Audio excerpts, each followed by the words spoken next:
नमस्कार दोस्तों, आपका स्वागत है हमारे चैनल वॉइस विद कुशवाहा पर। और आज की कहानी है बहू की उपलब्धि। कभी कभी मन में जो दबा हुआ होता है वो दिमाग में गूंजने लगता है। आखिर मन ही तो है, इसलिए अपने पति पर आने का उन्होंने हिम्मत कर ही डाली। आज चलिए सिनेमा घर में चलकर मूवी दिखाते हैं। नई एक्ट्रेस का लाजवाब काम है, अच्छी रीमेक है। मैंने टिकट मंगवा लिया है। टिकट मंगवा लिया? यह तुम्हारा अच्छा खासा ठहरा हुआ दिमाग अचानक छलांगे क्यों लगाने लगता है? पता है न कि पिक्चर हॉल की भीड़भाड़ में मेरा दम घुटता है। मंगा लो सीडी, देख लो। इतना बड़ा स्क्रीन वाला टीवी किस लिए लिया है? हॉल के पर्दे से कम है क्या? तुम भी न खुशी, अपने मिडिल क्लास टेस्ट से ऊपर ही नहीं उठ पाती। वह चुप हो गई। पति से बहस करना, उनकी किसी बात को काटना तो उन्होंने सीखा ही नहीं है। बात चाहे कितनी भी कष्टकारी हो, वह चुपचाप सुन लेती है। वैसे यह भी सही है कि जितनी सुख सुविधा, आराम का, मनोरंजन का हर साधन यहाँ उपलब्ध है, इसकी तो वह कल्पना भी नहीं कर सकती थी। वह स्वयं से कई बार पूछती है कि इतना सब कुछ पाकर भी वह प्रसन्न क्यों नहीं है। तब उनका अंतर्मन चित्कार उठता है, खुशी क्या जीवन जीने के लिए, खुश रहने के लिए शारीरिक सुख सुविधाएं ही पर्याप्त हैं? क्या इंसान केवल एक शरीर है? तो फिर मनुष्य और पशु पक्षी में क्या अंतर हुआ? तुम तो स्वच्छंद उड़ती चिड़िया से भी बदतर हो। पिंजरे वाली चिड़िया में और तुम में क्या अंतर है? तुम भी तो अपना मुंह तभी खोलती हो जब कहा जाए, ठीक वही बोलती हो जो सिखाया गया हो। न एक शब्द कम, न एक शब्द अधिक। और अपने अंतर्मन की इस आवाज को सुनकर उनका मन हाहाकार करके उठा। लेकिन घर आने वाला हर मेहमान, रिश्तेदार उनकी तारीफ करते नहीं थकता कि खुशी अपनी बातों में शहद घोल देती है, सबका मन मोह लेती है। वह सोचने लगी कि सबका मन वह मोह लेती है, तो कोई कभी उनका मन मोहने की कोशिश क्यों नहीं करता? एक साधारण मध्यम वर्गीय परिवार की असाधारण लड़की, तीखे नैन नक्श, गोरा रंग, लंबा शरीर, पढ़ने में तेज, क्लास में हमेशा फर्स्ट। कभी पापा की सीमित आय में उसे सेध नहीं लगानी पड़ी। बचपन से खुश मिजाज, हमेशा गुनगुनाती, लहराती, बलखाती लड़की को दादी कहती। यह लड़की आखिर है क्या? कभी इसे रोते नहीं देखा। चोट लग जाए तो भी खिलखिलाकर हंसना, दूसरों को हंसाना, इसका नाम तो खुशी होना चाहिए। और पापा ने सचमुच उनका नाम महिमा से बदलकर खुशी कर दिया। वह ऐसी ही थी, पूरी गंभीरता से पढ़ाई करते हुए गाने गुनगुनाना। चलती तो लगता दौड़ रही है, सीढ़ियां उतरती तो लगता छलांगे लगा रही है। स्कूल कॉलेज में सब कहते, तुम्हारा नाम बड़ा सोच कर रखा गया है। और उस दिन उनकी ननद कह रही थी, समझ में नहीं आता भाभी, आपका नाम आपके स्वभाव से एकदम उल्टा क्यों रखा अंकल आंटी ने? आप इतनी शांत, दबी दबी, और नाम क्या कहती हैं वह? कैसे कहती कि यहाँ इस घर में आकर खुशी ने हिलोरे लेना बंद कर दिया है। बीए के पहले साल में वह बहुत बीमार हो गई थी। सबके मुंह यह सोचकर लटक गए थे कि खुशी का क्या हाल होगा। लेकिन वह सामान्य थी, बल्कि उन्होंने पापा को धीरज बंधाया। पापा क्या हो गया? यह सब तो चलता रहता है। मेरे पास 2 वर्ष हैं अभी, तो आप देखिएगा गोल्ड मेडल मैं ही लूंगी। पापा आत्मविश्वास से उस नन्हे से चेहरे को निहारते ही रह गए थे। उनकी बेटी ही थी अलग, उन्हें गर्व था उन पर। ड्रामा, डांस सब में आगे, और पढ़ाई तो उनकी मिल्कियत, कॉलेज की शान थी, प्रिंसिपल की जान थी वह। मुंबई के सालाना जलसे में स्टेज पर नायिका बनी खुशी धीसी थी अनुज के दिल में उतर गई। सारा पता लेकर अनुज घर लौटे और रट लगा दी कि जीवन संगिनी बनाएंगे तो उसी को। माँ ने समझाया, देख बेटा, इतने साधारण परिवार की लड़की भला हमारे ऊंचे खानदान में कहाँ चलेगी। इन लोगों में ठहराव नहीं होता। जवाब जीभ पर था, सब हो जाता है माँ, आएगी तो हमारे तौर तरीकों में रम जाएगी। तेज लड़की है, बुद्धिमती है, सब सीख जाएगी। यह भी एक चिंता की ही बात है बेटा। इतनी पढ़ी लिखी, इतनी लायक है तो महत्वाकांक्षा भी होगी। आगे पढ़ने की, कुछ करने की ललक होगी। कहाँ टिक पाएगी हमारे घर में। पापा ने दबाव डालना चाहा, पापा आप भी।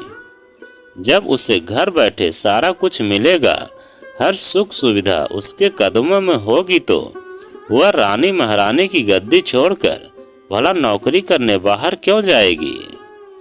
हर तर्क का जवाब देकर अनुज ने सबका मुंह ही बंद नहीं किया, उन्हें समझा भी दिया। खुशी ब्याह कर आ गई। खुशी के घर वाले की तो जैसे लॉटरी खुल गई। भला कभी सपने में सोच सकते थे बेटी के लिए ऐसा घर जुटाना तो दूर की बात थी। घर बैठे मांग कर ले गए लड़की। खुशी भी बहुत खुश थी। अनुज कद में उसके बराबर और जरा गोल मटोल है तो क्या हुआ। इतने बड़े बिजनेस हाउस की अब वह मालकिन बन गई थी। मेहमानों के जाने, लोगों का अतिथि ग्रहण करने और घूमने से लौटते वक्त 2 महीने निकल गए। ऐसे खुशगवार दिन तो इसी तरह पंख लगाकर उड़ते हैं। कभी स्विट्जरलैंड की सैर तो कभी रोशनी से जगमगाते सुनहरे एफिल टावर को निहारता पेरिस का क्रूज। वेनिस के जलपथ में अटखेलियां करते वे दोनों कब एक दूसरे के दिलों में ही नहीं, शरीर में भी समा गए, पता ही नहीं चला। वे 2 बदन एक जान बन चुके थे। ऐसे में कोई छोटी मोटी बात चुभी तो खुशी ने उसे गुलाब का कांटा समझकर झटक दिया।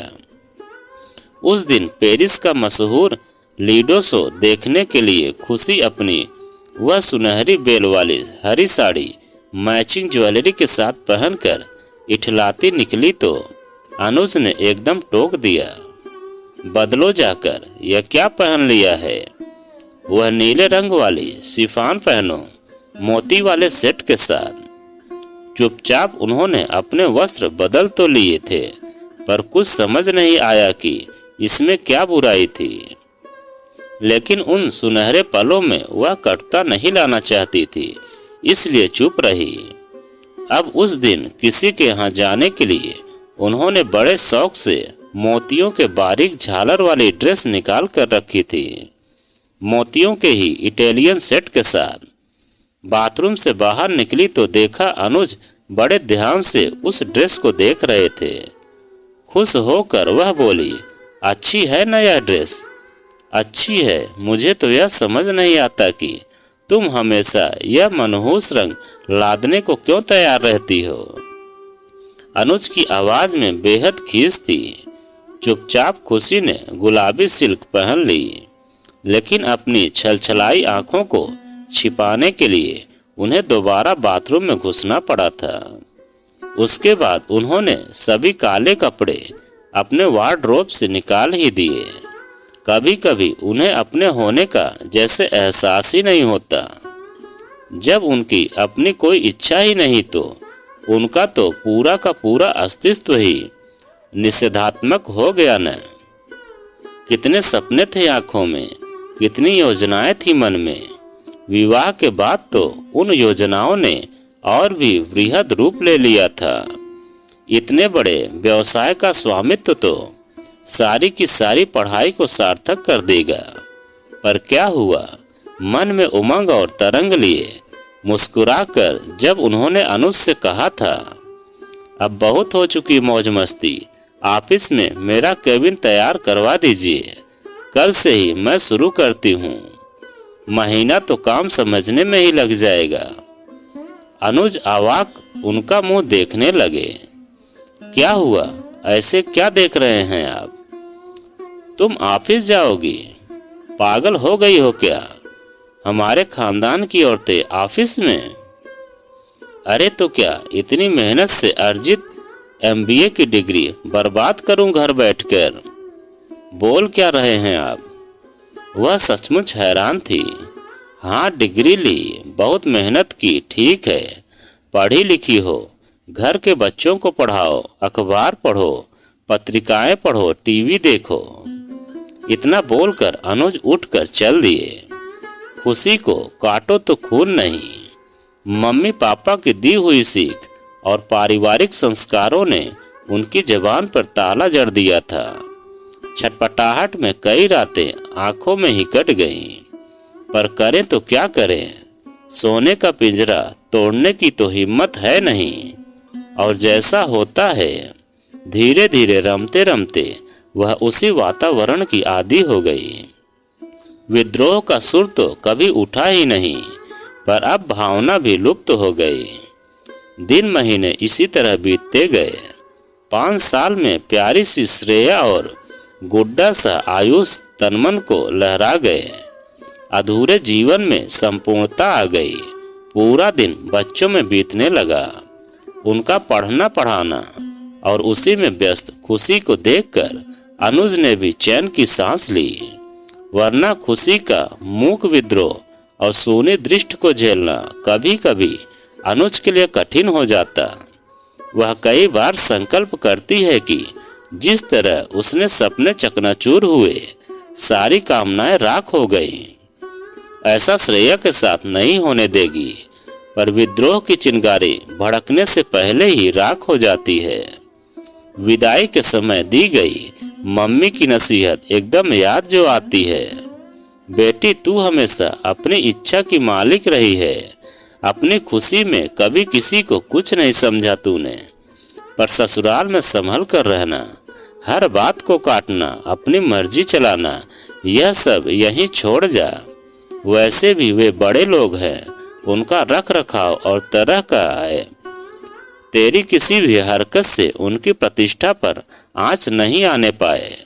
जैसा वे कहें वैसा ही करना, जो वे चाहे वही करना, जितना वे सोचे उतना ही सोचना। और खुशी मम्मी की बात मानकर पिंजरे वाली चिड़िया बन गई।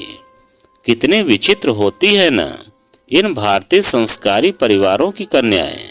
पिता के घर से विदा होते समय हाथ से पीछे की ओर धान उछालती हुई अपनी प्रकृति, आदतें, प्रवृत्तियां सब कुछ छोड़ आती हैं। इसीलिए उन्हें दुहिता कहते हैं शायद। लेकिन एक जगह दिक्कत आ गई कि वह अपनी भावनाओं को, अपनी सोच को ससुराली सांचे में नहीं ढाल पाई। करती उनके मन की, पर सोचती महसूस करती उनसे अलग। इसी अंतराल ने उन्हें अक्सर गुजारा है और निचोड़ा है। दिनों को महीनों में और महीनों को सालों में बदलने में भला देर कब लगती है। श्रेया ने 12वीं कर ली है, एकदम माँ जैसी। वह भी बहुत तेज है। उसने जेईई की परीक्षा पार कर ली है। अनुज तो उसके प्रतियोगिता में बैठने के ही पक्ष में नहीं थे। खुशी ने ही जैसे तैसे मना लिया था। अब बारी आई है मेंस में बैठने की। श्रेया ने अपने स्तर से भरपूर तैयारी की है और खुशी ने पूरी जान लगा दी है। फिजिक्स, केमिस्ट्री, मैथ्स को नए सिरे से रात भर जाग कर पढ़ा है खुशी ने।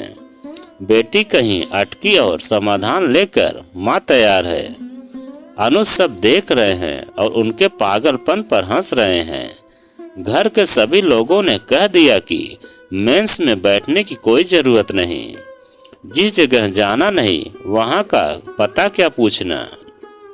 लेकिन श्रेया ने हार नहीं मानी। उसने पापा से प्यार लगाया। पापा, मुझे सिर्फ जरा अपनी क्षमता मापने दीजिए, कौन सा मैं जा आऊंगी। मैंने तो कोचिंग वगैरह भी नहीं ली है, न पोस्टल न रेगुलर। मेरी क्लास के बच्चों ने तो 2-2 कोचिंग ली है, दिल्ली जाकर टेस्ट दिए हैं, क्लासें की हैं। मैं जानती हूँ पापा, आना मुश्किल ही नहीं असंभव है। मैं तो बस अपने आप को आजमाने के लिए बैठना चाहती हूँ। प्लीज पापा, प्लीज। और अनुज पसीज गए। उन्होंने सोचा, आना तो है नहीं, करने दो पागलपन। बोले, चल कर ले शौक पूरा, तू भी क्या याद करेगी अपने पापा को। हंसती खिलखिलाती श्रेया मेंस में बैठ गई।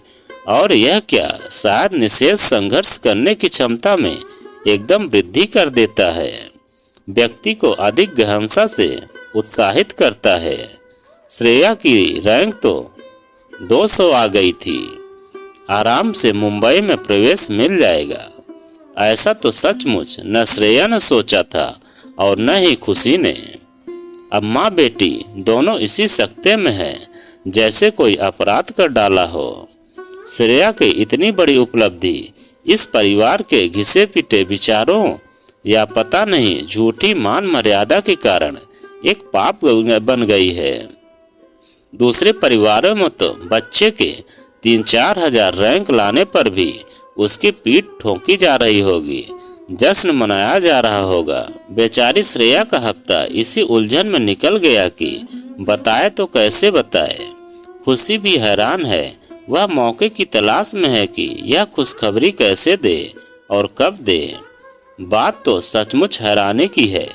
दुनिया कहां से कहां छलांग लगा रही है। करनाल जैसे छोटे से शहर की कल्पना चावला ऐसी ऊंचाइयां छू सकती है, तो उसी भारत के महानगर मुंबई का यह परिवार इतना दकियानूसी। आज भी परिवार की मान मर्यादा के नाम पर पत्नी का, कन्या का ऐसा मानसिक शोषण। असल में पारिवारिक संस्कारों और परंपराओं का बरगद जब अपनी जड़ें फैला लेता है तो उसे उखाड़ फेंकना प्रायः असंभव हो जाता है। वही यहाँ भी हो रहा है। काउंसलिंग की तारीख नज़दीक आती जा रही है। घर में तूफान आया हुआ है। श्रेया सबको मनाने की कोशिश में लगी हुई है, लेकिन वे टस से मस होने को तैयार नहीं है। लड़की को इंजीनियर बनाने के लिए हॉस्टल भेजकर पढ़ाना कोई अच्छा नहीं है। लड़की को इंजीनियर बनाकर करना क्या है? नौकरी करानी है। 1-2 साल में शादी करके अपना घर बसाएगी। दादाजी का तर्क है, बेटा इतनी ऊंची पढ़ाई करना और सपने कोई देखना कोई बुद्धिमानी नहीं है। अब देख, तेरी माँ ने भी तो MBA किया, क्या फायदा हुआ? एक सीट बर्बाद हुई न। कोई लड़का आता उस पर नौकरी करता तो सही इस्तेमाल होता उस सीट का। तू BSc करके कॉलेज जाने का शौक पूरा कर ले। अनुज ने बड़े प्यार से श्रेया का सिर सहलाया। खुशी ने सब सुना। उन्हें लगा जैसे आरे से चीर कर रख दिया। अनुज के तर्क ने खुद चोर ही लूटे हुए प्रश्न कर रहा था। विवाह के 20 साल बीत चुके हैं। आज तक कभी उन्होंने अनुज की कोई बात नहीं काटी, तर्क वितर्क नहीं किया। आज भी चुप हो गई। सहसा यादों की डोर थामे वह 20 साल पहले के अतीत में पहुंच गई। कॉलेज से खुशी के प्रवेश का कार्ड आने के बाद पापा परेशान थे। क्या करूं गायत्री, कुछ समझ नहीं पा रहा हूं। लड़की के रास्ते की रुकावट बनना नहीं चाहता और उस पर उसे चलाने का साधन जुटाने की राह नहीं दिख रही। शान से सिर ऊंचा हो रहा है और शर्म से डूब मरने को मन कर रहा है।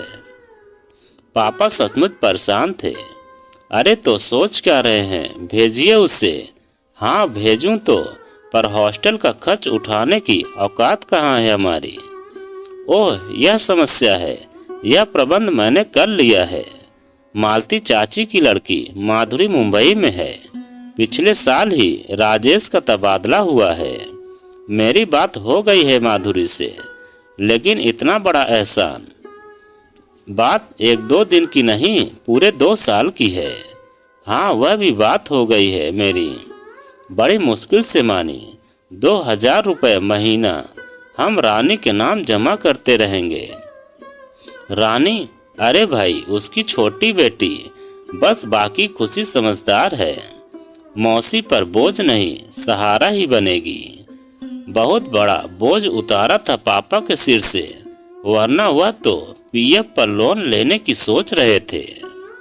बेटी के उज्जवल भविष्य को अंधकार में बदलने की तो वह सोच ही नहीं सकते थे। एक वह पिता थे और एक यह अनुज हैं। बेचारी श्रेया आज्ञाकारिणी है, उनकी हर तरह जिद्दी नहीं है। वह अपने पापा की आंखों में आंखें डालकर कभी बहस नहीं करेगी, बस मम्मी का आंचल पकड़कर रो सकती है या घायल हिरणी की तरह कातर दृष्टि उन पर टिका सकती है। अचानक खुशी को लगा कि वह अपने श्रेया के पापा की तुलना कर रही है, तो दोनों की मम्मियों की क्यों नहीं। उसकी अनपढ़ मम्मी ने उपाय निकाला था और वह स्वयं इतनी शिक्षित होकर भी असहाय है, मूक है। क्यों? कहीं उनकी अपनी कमजोरी ही तो नहीं। बेटी की सजा नहीं बन रही, उनकी बेजुबानी ने बेटी को लाचार बना दिया है। कुछ निश्चय किया उन्होंने और रात में अनुज से बात कर डाली। अनुज, आपने श्रेया को मेरा उदाहरण दिया, पर जमाना बदल गया है। आज लड़कियां लड़कों की तरह अलग अलग क्षेत्रों में सक्रिय हैं, और फिर जरूरी तो नहीं सबके विचार आप लोगों की तरह हो। समय के साथ विचारों में भी परिवर्तन आता है। हो सकता है उसकी डिग्री मेरी तरह बर्बाद न हो, और डिग्री तो एक पूंजी है जो मौका पड़ने पर सहारा बन सकती है। आप क्यों अपनी बेटी के पंख कतरने पर तुले हैं? जलती आंखों से अनुज ने देखा कि इस मुंह में जबान कैसे आ गई, फिर तुरंत मुस्कुरा पड़े। तीखे स्वर में बोले, आ गया आंधी का झोंका तुम पर भी। बेटी है ना तो सुनो, तुम्हारे बाप ने तुम्हें इसलिए पढ़ा दिया क्योंकि उन्हें अपनी हैसियत का पता था। पढ़ लिख कर नौकरी करेगी, अफसर बनेगी। उन्हें पता था कि वह किसी ऊंचे घराने में बेटी ब्याहने की हैसियत नहीं रखते, पर मुझे पता है कि मेरी औकात है अपनी बेटी को ऐसे ऊंचे खानदान में देने की जहां वह बिना दर दर की ठोकरें खाए बिना राज करेगी। यह तो तुम्हारी किस्मत ने जोर मारा और तुम मुझे पसंद आ गई, वरना इतने नीचे गिरकर भला हम लड़की उठाते। अब इस विषय में कोई बात नहीं होगी। बार बार एक ही बात दोहराना मुझे बिल्कुल पसंद नहीं है। और वह करवट बदल कर सो गए। खुशी की वह रात आंखों में कटी। तीसरे दिन जिम से लौटने पर अनुज बाहर टैक्सी खड़ी देख हैरान रह गए। पूछने ही वाले थे कि कमरे से खुशी को निकलते देखा। काले रंग की साड़ी में लिपटी उनकी कोमल काया थोड़ी कठोर लग रही थी। हैरान होने की आज उनकी बारी थी। कहाँ जा रही हो? संगीता के यहाँ। लेकिन इतनी सुबह? खुशी अपनी बचपन की सहेली संगीता के यहाँ कभी कभी जाती है। वह सीधे आगे बढ़कर अनुज से रूबरू हुई। नहीं, संगीता के यहाँ नहीं, 10 बजे वाली फ्लाइट से दिल्ली जा रही हूँ। किस लिए? ये आप समझ गए ही होंगे। वहाँ मैं आलोक मेहता के घर रुकूंगी। यह रहा उनका पता। उन्होंने अनुज के हाथ में कार्ड पकड़ा दिया। तब तक श्रेया हाथ में अटैची पकड़े अपने कमरे से बाहर आ चुकी थी। अनुज तो इस कदर अकबका गए कि बोलती ही बंद हो गई। माँ जी बाहर की खड़ी थी, उन्होंने चुप्पी तोड़ी। लेकिन जा रही हो तो मौसी के घर रुक जाती, गैरों के घर इस तरह। नहीं मम्मी जी, मौसी के घर रुकने में परिवार की बदनामी होगी। अकेली जा रही हूँ न बेटी के साथ, क्या बहाना बनाऊंगी? और फिर कौन गैर कौन अपना? सबके मुंह पर ताले लग गए। खुशी ने माँ बाबूजी के पैर छुए। एक हाथ में पोर्टफोलियो और दूसरे से श्रेया का हाथ पकड़कर सीधे निकल गई। मुड़कर देखा तक नहीं, अपनी बेटी के सपनों को पूरा करने के लिए। तो दोस्तों, यह कहानी आपको कैसी लगी कमेंट में लिखकर हमें ज़रूर बताएं। और आप अगर हमारे चैनल पर नए हैं तो प्लीज़ चैनल को सब्सक्राइब करें और वीडियो को एक लाइक ज़रूर करें।